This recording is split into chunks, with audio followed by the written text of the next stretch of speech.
What if I told you that everything you believed about the royal drama, the leaks, the truth bombs, the whispered betrayals, was just scratching the surface? What if there was an explosive new claim, dropping like a bombshell from within the palace itself, that turns the whole saga upside down? That's right.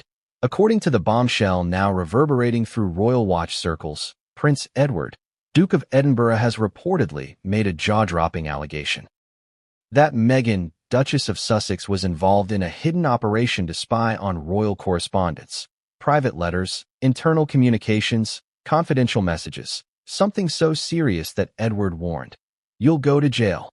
Before we continue, please hit the like button, subscribe to the channel, and turn on the notification bell for updates. If true, this isn't just another tabloid rumor. It could rewrite what we think we know about palace leaks, loyalty, secrets, and betrayal. At first glance, accusations about spying sound like something out of a spy thriller, cloak and dagger, hush-hush. But in the world of royalty, where correspondence isn't just mail but power, history, inheritance, and legacy, private letters and communications are sacred. If a senior royal claims someone orchestrated a covert operation to intercept correspondence, that isn't just an attack on one person, it's an attack on the institution, on trust, on tradition, on the veil of confidentiality that props up centuries of monarchy. For decades, royal family communication has been guarded fiercely. From handwritten black spider memos by King Charles III when he was Prince of Wales, to sealed letters between heirs, courtiers, and ministers, the notion of leaks, intercepted mail, or covert spying has always been scandalous. Indeed, history has recorded moments when secrets were exposed, reputations were shattered, and institutions reeled. So when whispers emerge that someone close to the center of this drama may have tried to covertly gather or leak private correspondence, it grabs headlines and raises heart-stopping questions. Why? For what purpose? And what does it mean about loyalty, power, and trust inside the palace? That's why even for outsiders, gossip-hungry or not, the weight of this claim lands heavy. Because it threatens more than just a reputation. It threatens the integrity of private history. According to the bombshell report, which, fair warning, comes from insider sources and what many consider royal whisper networks, the accusation goes something like this. The operation was covert, invisible, and orchestrated by trusted aides and associates, not by gossipy tabloids or paparazzi, but by people allegedly connected to the Sussex orbit. The target? Internal royal correspondence. Letters, memos, possibly communications between senior royals. Not the kind of pap you'd find in a tabloid leak, the serious kind. The alleged motive: leverage, control, influence, maybe power, potential blackmail, or simply the ability to shape public narrative by controlling information flow. The method: espionage, possibly hacking, surveillance, interception of mail, physical or digital. The claim: hidden operation, not a one-time leak, but ongoing monitoring. And finally, the kicker: consequences. According to the claim, Prince Edward warned those involved that if any of this is proven, you'll go to jail. Meaning that it's not just dirty PR or scandal. This could be a criminal matter. If this leak, no pun intended, is real, it doesn't just expose juicy gossip. It points to institutional betrayal. The idea that trust, privacy, and confidentiality within the royal family were violated from the inside. But here's where things get messy. This is not confirmed. There are no publicly released documents or court filings yet. What we have are whispers, insider scuttlebutt, and leaked private briefings. That means we're in rumor land, but rumor land with stakes high enough that everyone's paying attention.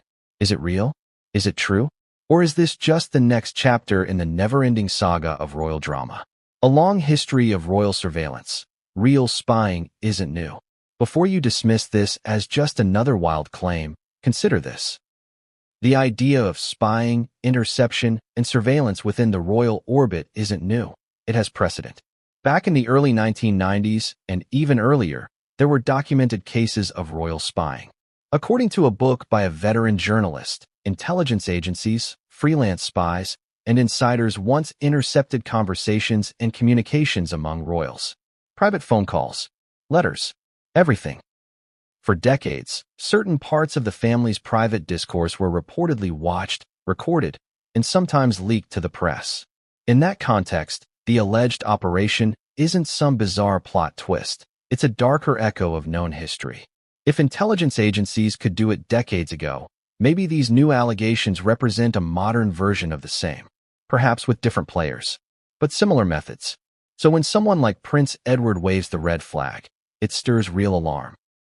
Because it suggests that the damage may not be limited to tabloids or PR scandals, but to legacy, trust, and secrecy that binds the royal institution. Why this could be personal, and not just political. It's easy to think of spying in royal context as cold, institutional, detached. But if this allegation involves someone connected to the Sussex network, the closeness makes it deeply personal. Imagine letters between grandparents, siblings, children, personal notes, family history, confidentiality. If those were the target, the betrayal isn't just professional. It's intimate. It's inside family walls that are supposed to be safe. Why would someone risk that? For power? For leverage? For control of the narrative? Maybe. Or maybe for fear. Fear that private history, old debts, internal rivalries, could be weaponized. For the people inside it, that kind of betrayal can cut deeper than any headline. Leaked letters between royals have ended marriages, destroyed friendships, altered titles, and triggered public scandals. The stakes are high, real high. And if Prince Edward is serious about jail, well, this isn't just hush-hush palace gossip anymore. Hold on. Before you share this article with a furiously clicking OMG reaction, we must pause.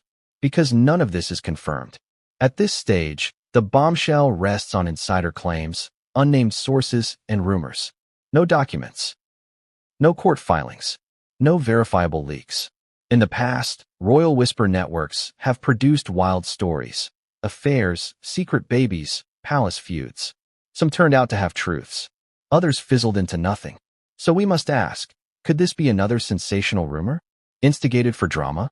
Or used as leverage in internal power plays? Is it even legal to intercept royal correspondence in the methods alleged? And if so, who would risk it? We have to treat this with caution.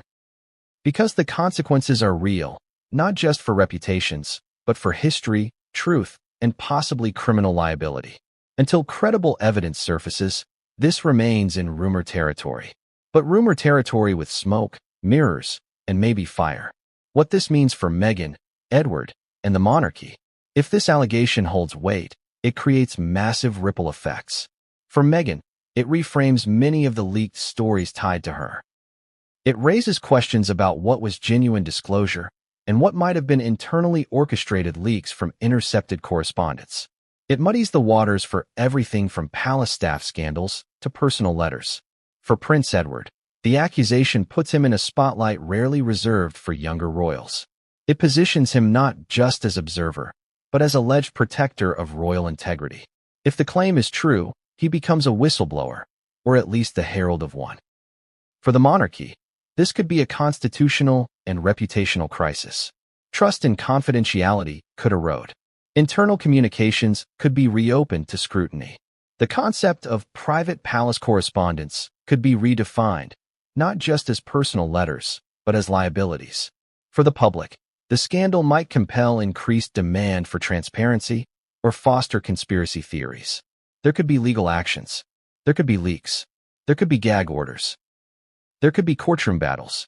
Which brings us back to the original bombshell. If you're reading this and feeling your pulse race, good. That means you care about truth. Because in stories like this, it's easy to get swept up in emotions, sensationalism, and outrage. But if you care about fairness, you also need skepticism. Here's how to approach this carefully. Demand evidence. Leaks, documented permissions, whistleblower testimony. Without those, it's hearsay. Be aware of agendas. Whoever gives inside info could have motives, personal vendettas, power struggles, PR strategy. Wait for corroboration. Real scandal-making history typically involves verifiable data, recordings, documents, court filings. Not just whispers. Consider consequences. Accusations like this can destroy lives, reputations, even the institution. Use discernment, because once released, even false rumors can't be unseen. Respect nuance. Royal life isn't black and white. There are power plays, family loyalties, media manipulation, and real people caught in the middle. What could happen next, and what to watch for? If this bombshell holds up, here's what we might see. Investigations, internal palace briefings, maybe legal inquiries. Leaks or counter-leaks. People will try to bury or spin damage, but history shows truth has a way of surfacing. Public statements, from royals, from lawyers, from aides. Divisions. Within the royal family, between factions, between those loyal to tradition and those seeking transparency. Media obsession, tabloids and social media will feast on every hint, rumor, and source. But there's another possibility: denials, legal threats, silence, subtle rewriting of history, reputation management, because institutions often protect themselves first. If nothing else, this story already reveals how fragile trust is inside royal walls, and how powerful a whisper can become. Maybe, maybe not. The truth is, right now we don't know. We're stuck in a limbo of rumor, whispers, and suspicion. But that doesn't mean the story isn't dangerous. Because in the royal world, words, letters, loyalty, they carry weight. Do you care? If you follow royal news, you should. Because this isn't just about gossip. It's about secrecy, power, history, and whether we continue treating the royals like untouchable icons. Do you believe it? Let's wait for proof. But also let's demand it. Transparency so often hides behind palace walls. Maybe this is the push that cracks them open. If this story gave you chills, good. If it left you skeptical, better. Because the only way real truth emerges is when many voices speak. Share this article. Talk about it with friends. Debate it in comments. Demand proof. Ask for documents. Ask for sources. Ask for transparency. Because the royals may live in palaces, but their stories belong to all of us. And if this bombshell becomes history, let it be history built on truth, not whispers. What do you think? Is this the biggest royal leak in history? Or just another rumor waiting to die? Drop your thoughts below, and let's see where the